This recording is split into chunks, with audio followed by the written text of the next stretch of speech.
Let's start our today's lecture. In previous lecture, we have seen unit number 2,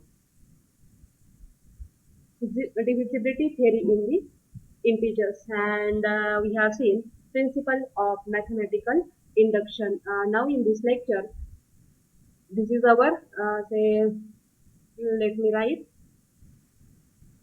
title of unit number 2, divisibility theory in integers, and this is our lecture number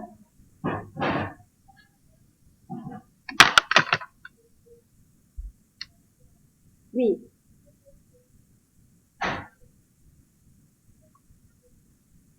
In previous two lectures, we have seen principle of mathematical induction. Now in today's lecture, we are going to see the concept of divisibility.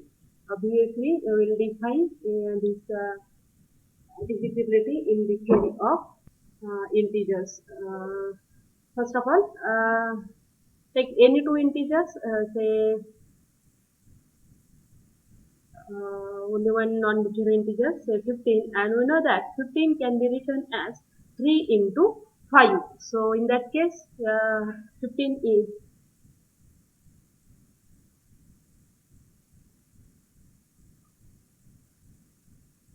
multiple of 3 or 3 as well as 5. So in that case, we can say that 15 is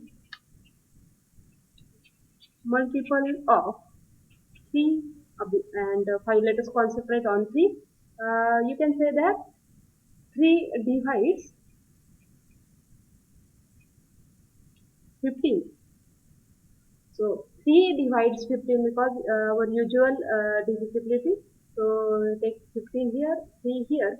So 3 into 5, quotient is 5 and 15, and yes, their subtraction is 0. So whatever this number is, you will call this as a remainder. So this is remainder, that is quotient, and this 3 is called divisor. So in that case, you can say that 3 divides 15, or 3 is divisor of 15. So at the same way, you can say that 15 is multiple of 5 because 15 can be written as 3 into 5. That's why 15 is a multiple of 5. Again, you can say that 5 is also divisor of 15. It means that 5 divides 15. So let us see what is divisibility. So let definition of divisibility. So let A and B be into integers with A is not equal to 0. We say that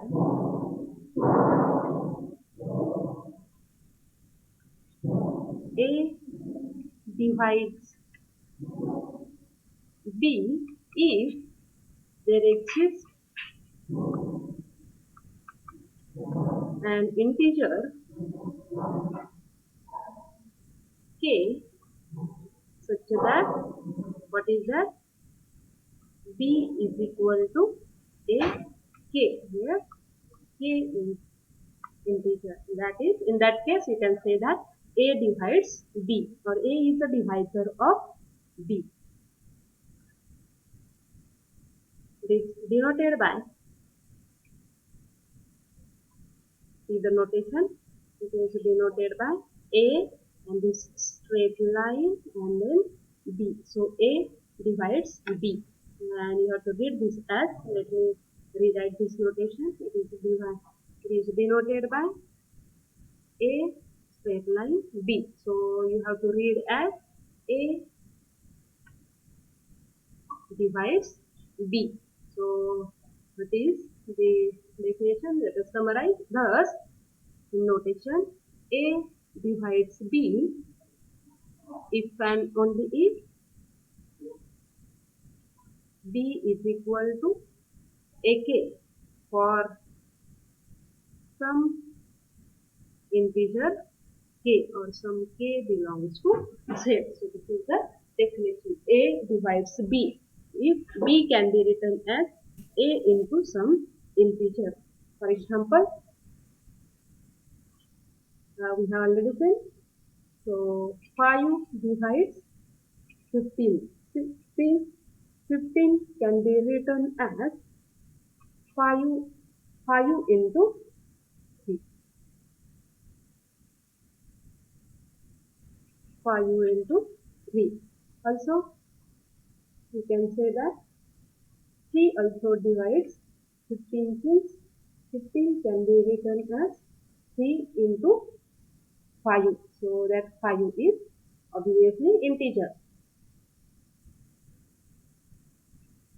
So this is the concept of divisibility. If A does not divide B, it is denoted by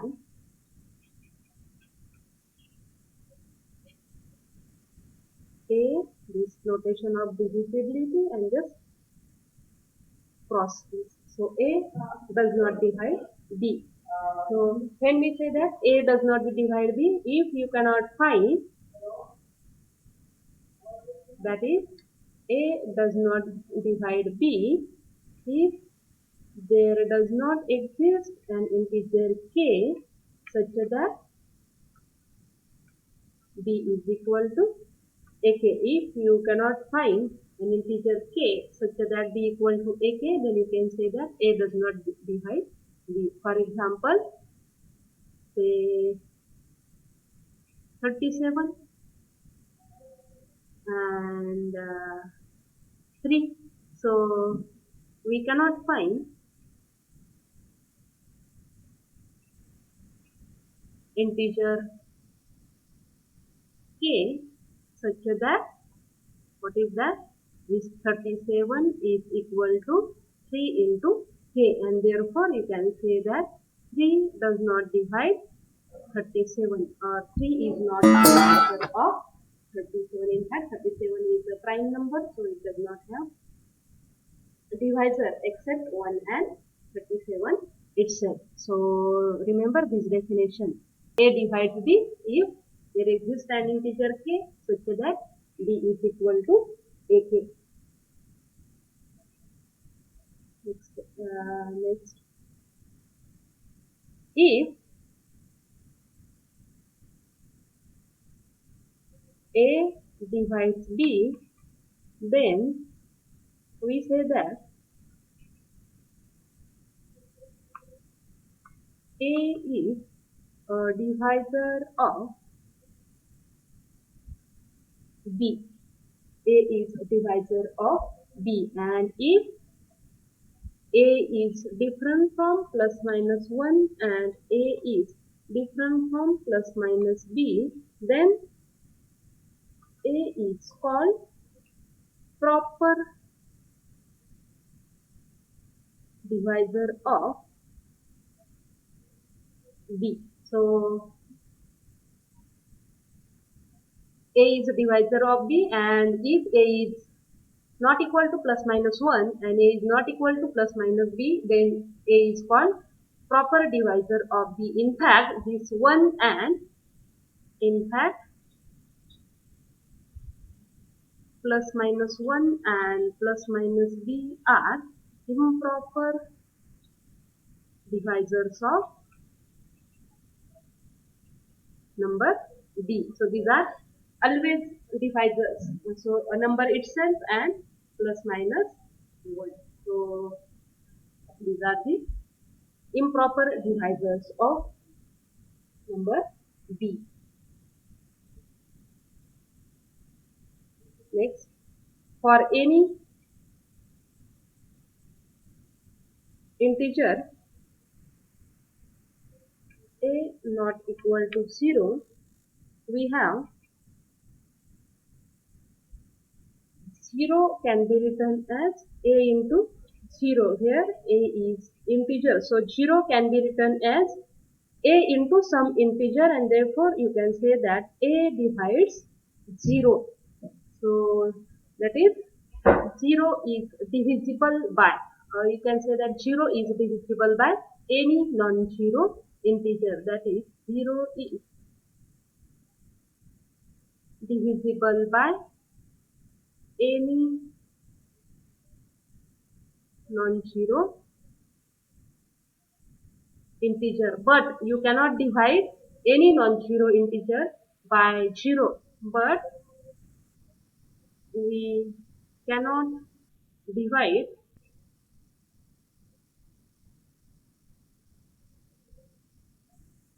any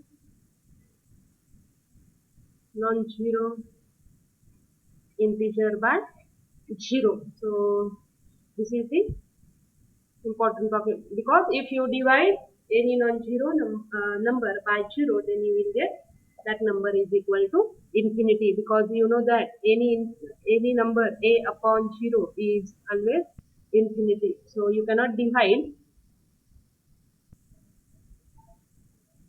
any non-zero integer by 0, but you can divide 0 by any integer. Next property,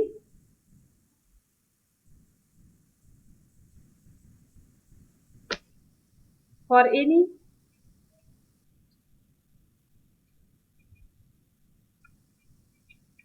a different from 0, we have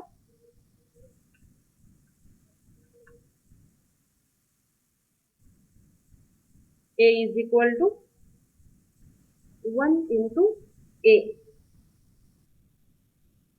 or a into 1.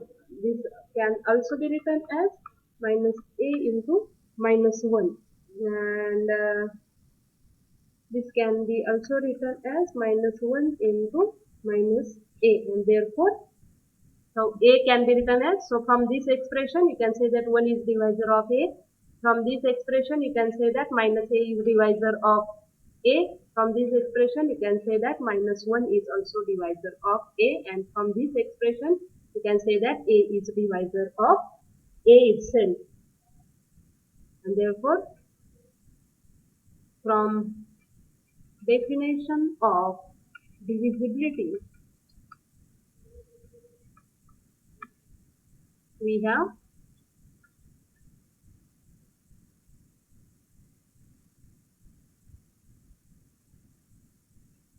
1 divides a divide a, minus 1 divide a, and minus a divide a. That is 1 minus 1 a minus a are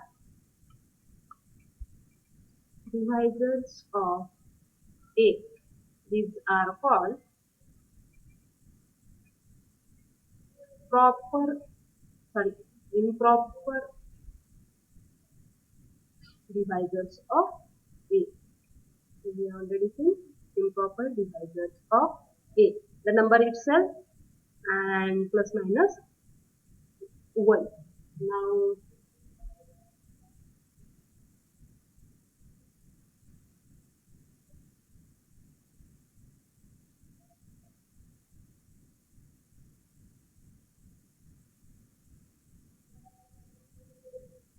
we are going to see properties of divisibility. So let us see properties of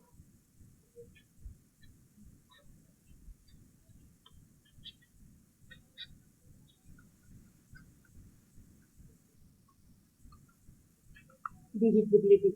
So let, for that we will consider any integer. So let a, b, c, d be any integer.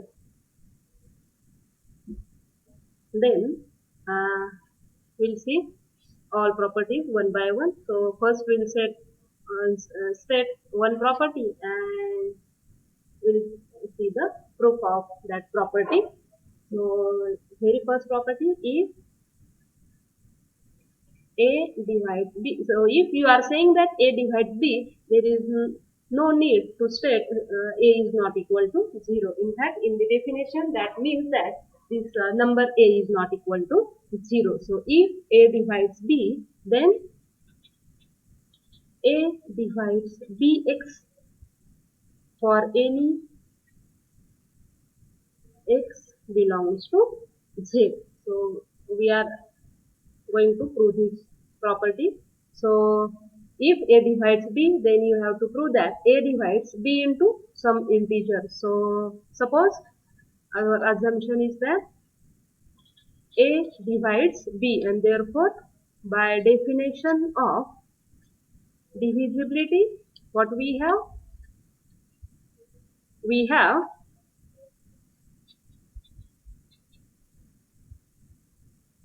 B is equal to AK for some integer K, for some integer K. So you can write B is equal to AK. Let X belongs to ZB, any integer. So multiply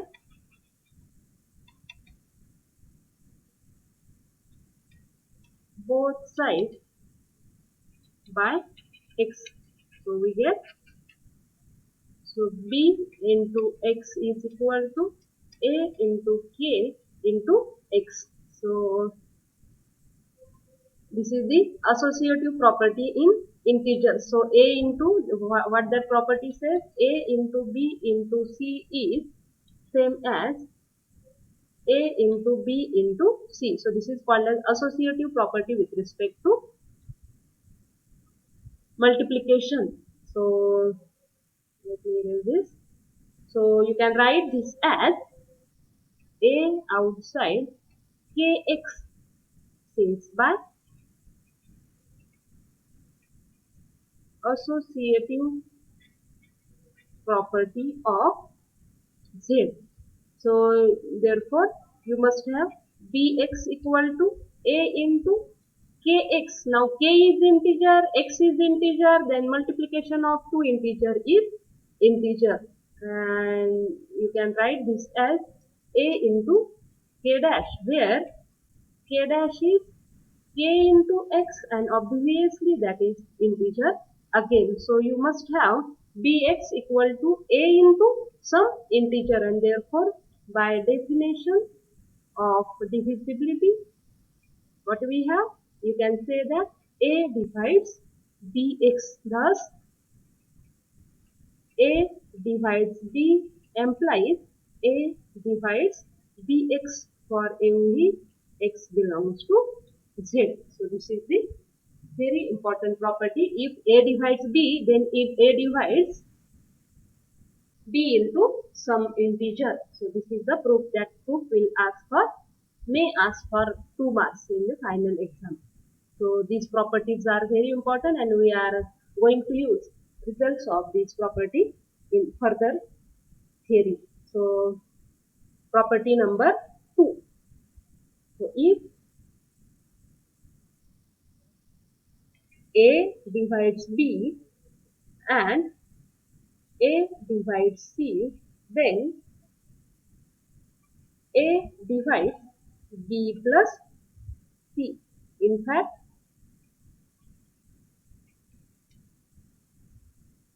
A divides Bx into Cy for all x comma y belongs to Z. So this is the property. Instead of for all, you can write for any.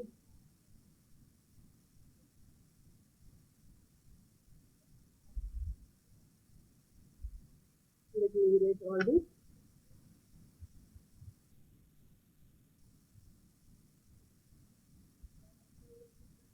For any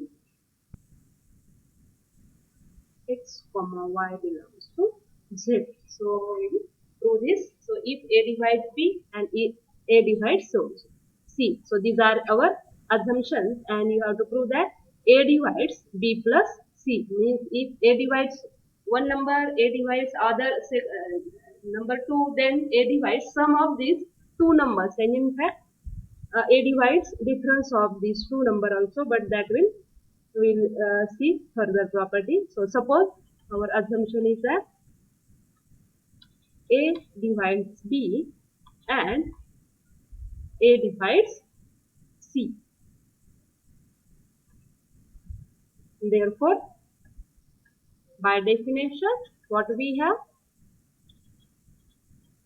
We have B is equal to A into K1 and C is equal to A into K2, where for some K1 and K2 integers. So you must express this B RHS number लक्षात ठेवायचा आहे. So B is equal to AK, then C is equal to A into some integers. So we have used K1 and K2 integers. So B is equal to AK1 and C is equal to AK2, and therefore what is their addition? So B plus C is equal to AK1 plus AK2. So let's what we have to prove? We have to prove that A divides B plus C. Means you must write B plus C into B plus C is equal to A into some integer. So we are going to see what is the addition of B and C. That's why we have written here B plus C is equal to AK1 plus AK2. So use the property of integer. You can take A outside, and this is K1 plus K2. So K1 is integer and K2 is integer. So their sum is also integer. So you can denote this addition by another integer, that is K3. So here K3 is K1 plus K2, and obviously that K3 belongs to Z. Therefore, you must have B plus C is equal to A K3. K3 belongs to Z, and therefore by definition of divisibility, what we have, we can say that this A number, A divides B plus C. So A divides B plus C, plus what we have, if A divides B and A divides C, then that implies A divides B plus C. Further, we will prove A divides Bx plus C1. But by previous property, what that previous property says, let's see. A divides B, then A divides B into X. So by previous property, we have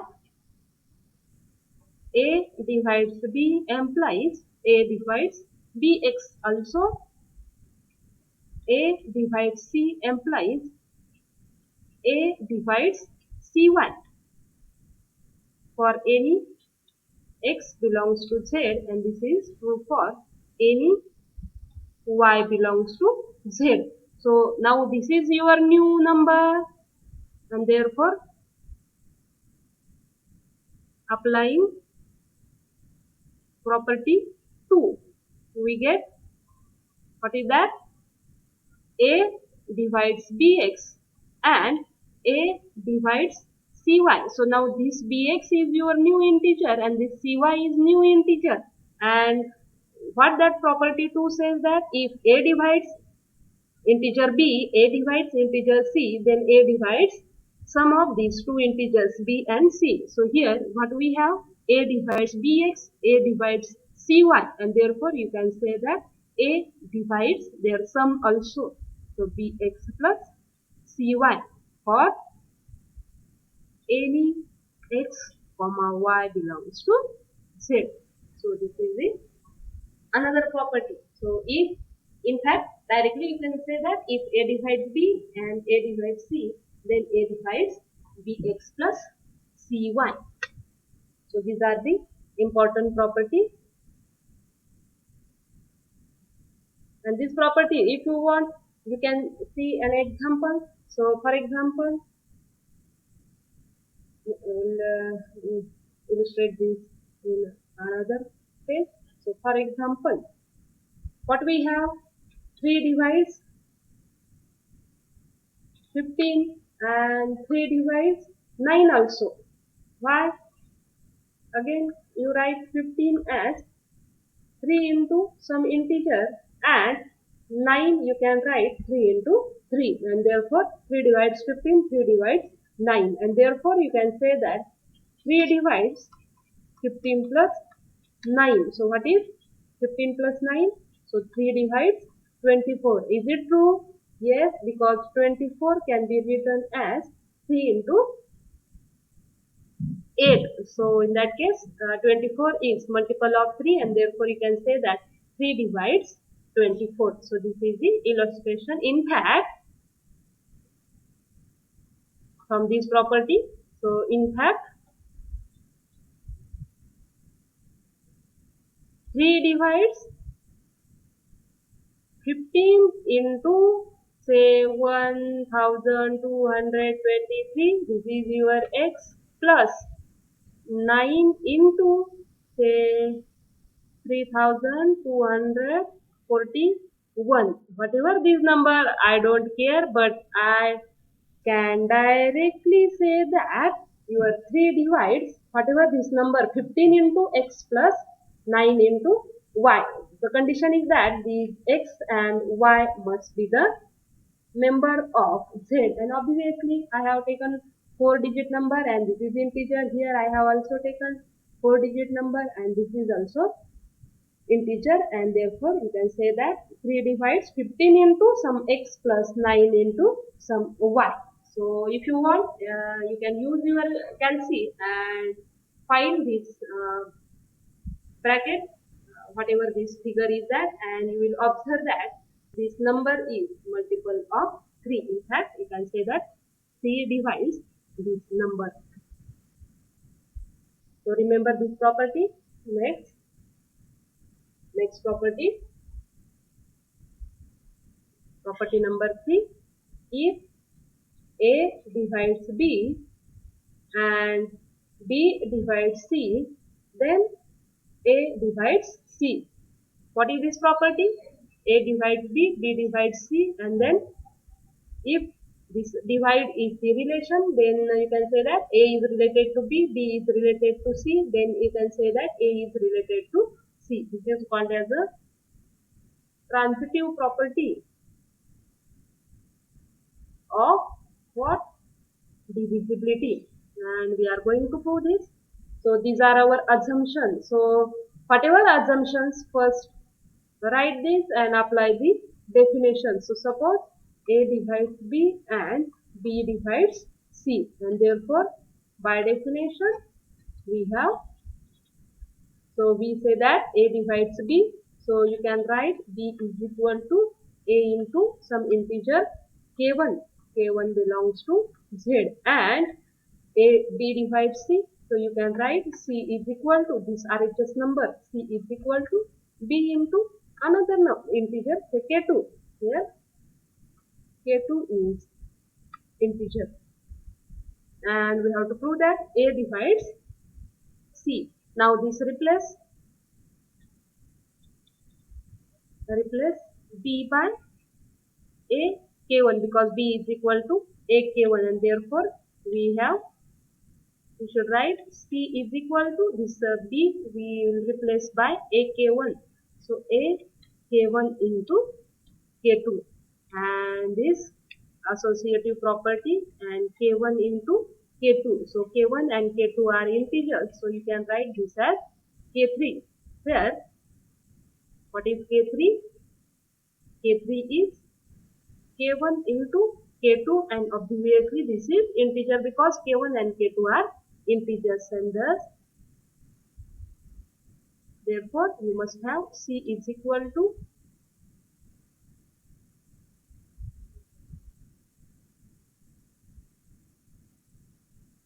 Therefore, you must have C is equal to A K3, and K3 is integer, and therefore by definition of what?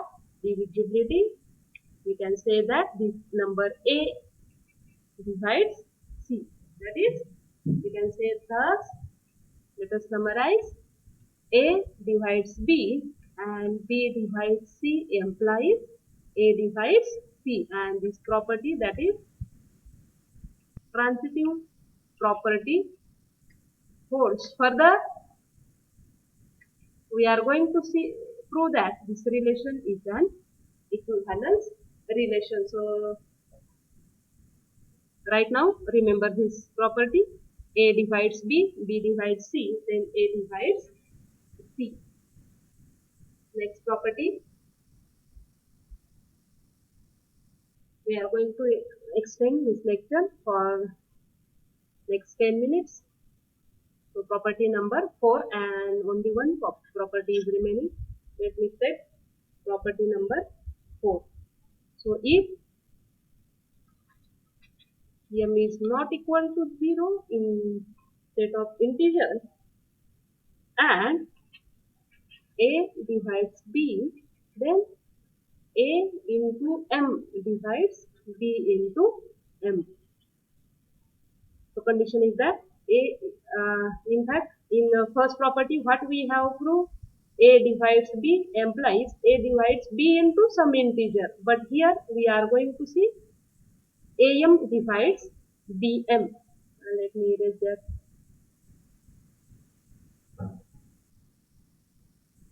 So suppose A divides B. Let M belongs to Z, which M is different from 0. Now as apply the definition, as A divides B, we have B is equal to A into integer K for some K belongs to Z, multiply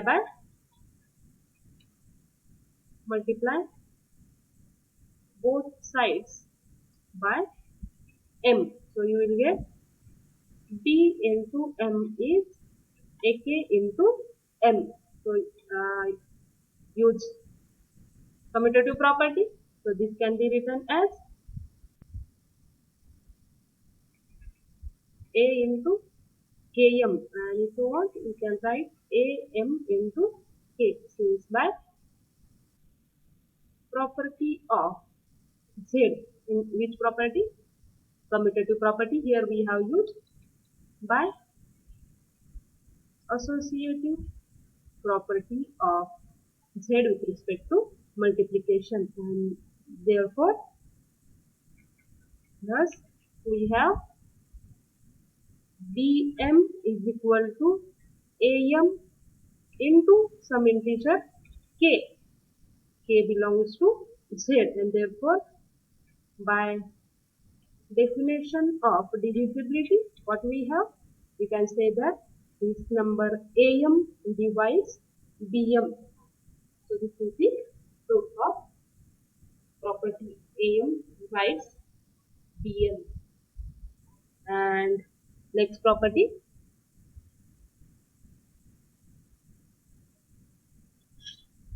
if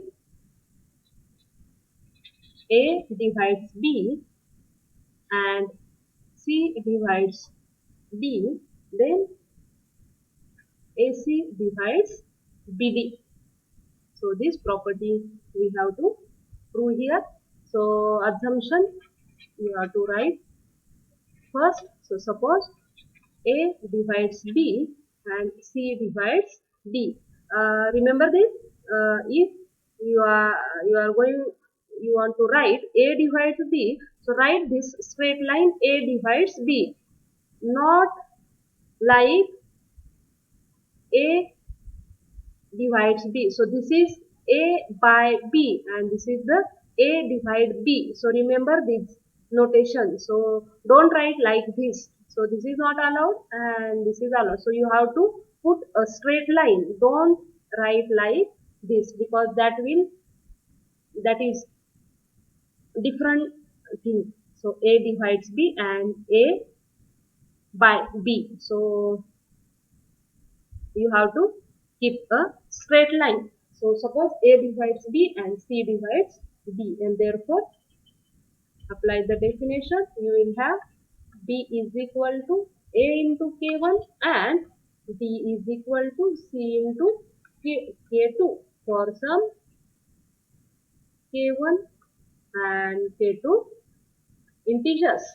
So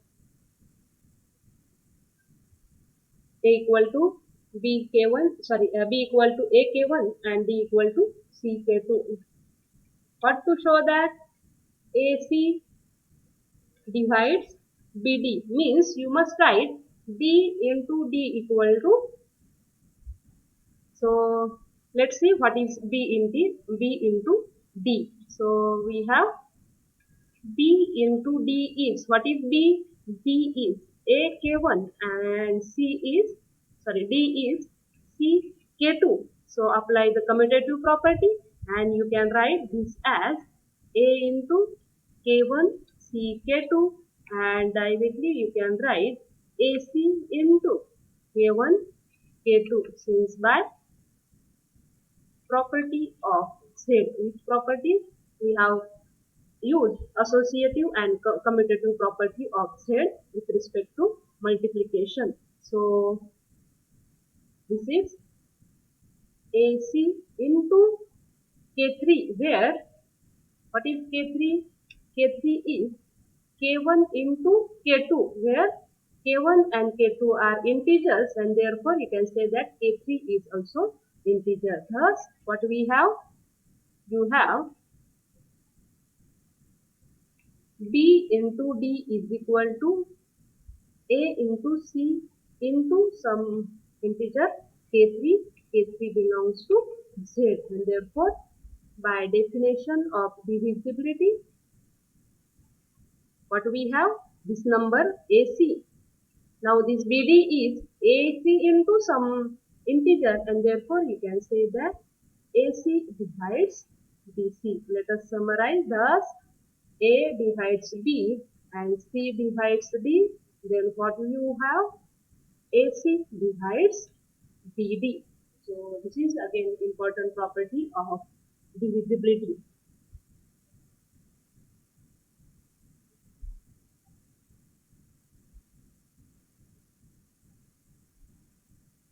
Next property number 6. If A into B divides another number B into C, then we must have A divides C. So suppose, what is our assumption? AB divides BC, and therefore by definition of divisibility, what we have? BC is equal to AB into some integer K. Now here you should have B is different from 0. Then and then you can say that A divides B. Now A divides C. Now you can cancel B on both sides.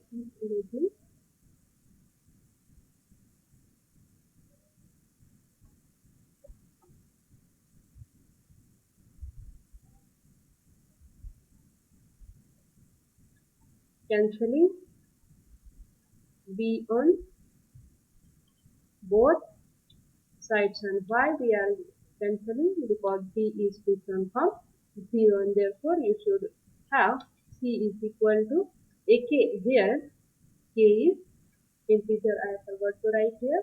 K is integer, and therefore by definition of divisibility, now you have expressed C equal to A into some integer, and therefore by definition of divisibility you can say that this number A divides C. So remember, let us summarize this property thus AB divides BC and B is not equal to 0 implies A divides C. So these are the properties of divisibility. So just revise all these property. If A divides B, then A divides Bx. So this is the first property. Next property, if A divides B, A divides C, then A divides B plus C. In fact, you can say that right here, A divides B minus C also. Just replace plus sign by minus sign. You will get the result that A divides B minus C, and in fact instead you will get this property dx minus cy. So remember this property, from this you can say that A divides B minus C also and A divides bx minus cy also. Next property, A divides B, B divides C, then A divides C. This is the transitive property. Property number 4, M is not equal to 0 and A divides B, then you will get AM divides BM. And the next property, A divides B, C divides D, then multiplication AC divides B into D. We have proved this property also. And the last property is AB divides BC and B is not equal to 0, then you will get A divides C. We will clear this. So remember this property. These properties are very important and we are going to use these properties for further theory in this chapter. So in next lecture, we'll see examples on divisibility, and in fact in examples we will see more properties of divisibility. So let us stop here.